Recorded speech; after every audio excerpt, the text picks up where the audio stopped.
Hello, everyone. Today's news selection touches upon two very distinct topics. One goes back to the many discussions we've had in the past about the war in Ukraine never truly being just about Ukraine or just about Russia.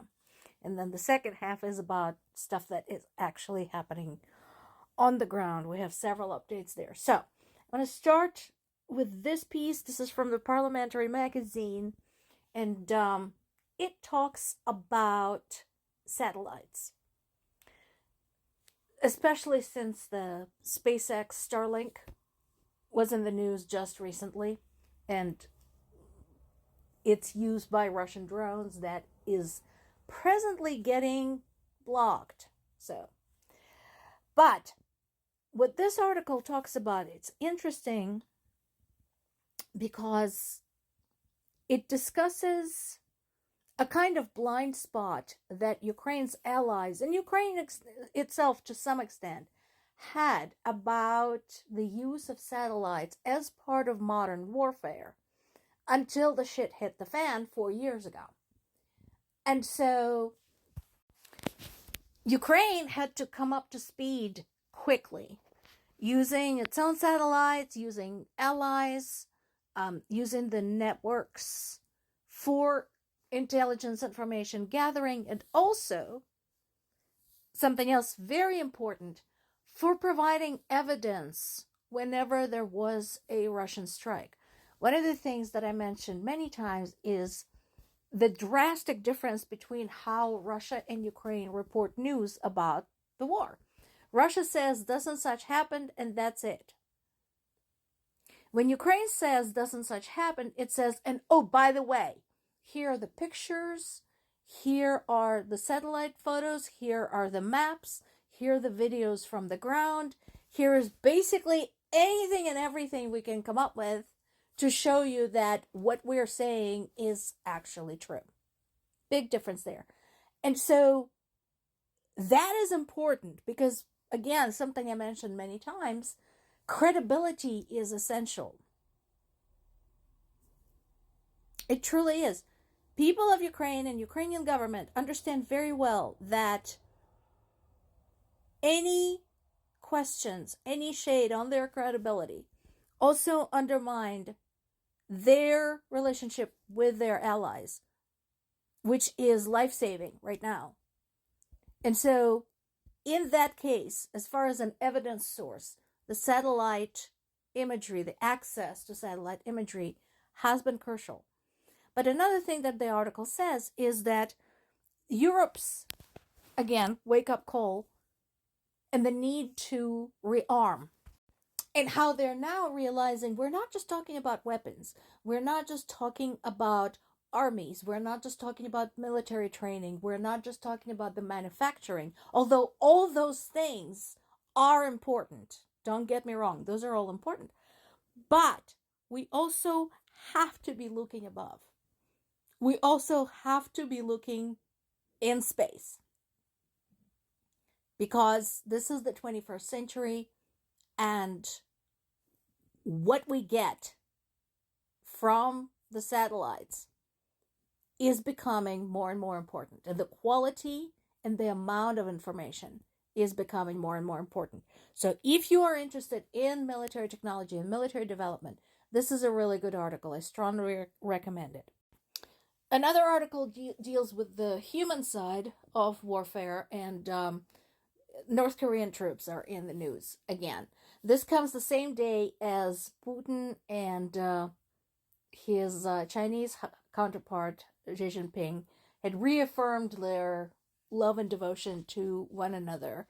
Again, I'm kind of surprised at China, but whatever. So this article is on the Kyiv Independent website, and again, talking about North Korean participation, and specifically North Korean attacks on Ukrainian border regions. And this goes back to, once again, something I said in the past about Russia turning its own territories, such as Kursk region, Belgorod, Rostov, and so on, all of their border regions with Ukraine in a kind of gigantic series of military bases and staging areas. And at the same time, while they did that, they failed to evacuate people from there. And people who live there are now complaining, oh, geez, why are Ukrainians shooting at us? Guys, Ukrainians are not shooting at you. They're shooting at a valid military target that your place has become. That is what is happening. This is why Ukrainians are shooting at you. Because you live next door to the weapon storages. You live next door to the army barracks. You live next door to the train loading area to siphon weapons into Ukraine. And so North Korean troops are located just in such border areas, and that is where they attack from. And once again, I understand that North Korea has extreme information isolation. It is very possible that people in North Korea are basically so brainwashed at this point that they think this is okay. But I will forever ask. I will keep asking people from the countries from which these foreign troops come from. Are you okay with this? This is not even your war. And also notice the supreme bit of hypocrisy there. Just yesterday, we talked about Russia's statement, which was absolute, that said the presence of any foreign troops from the Allies on Ukrainian territory to support any kind of peace or security or ceasefire will be treated as a hostile gesture. And yet, Russia itself has no problem deploying foreign troops as part of its invasion of Ukraine. And finally, to wrap up, some facts from the ground. So, in the wake of the recent report about Russian casualties, and remember, casualties include dead, wounded, and missing in action.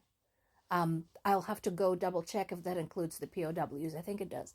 But so following that report, Zelensky gave an interview to the French media saying that as of right now, the estimate for Ukrainian losses, military losses specifically, is 55,000. And that includes killed and missing. So this does not include the POWs. This does, or possibly includes POWs. Some overlap there, and does not include the wounded. So that is still a very heavy toll. Less than Russia's toll, though. So, as I mentioned before, Ukrainians continue to make this extremely expensive for Russia, both financially and in terms of the loss of life. Meanwhile, Russia is back to its usual tricks, continuing to murder Ukrainian civilians.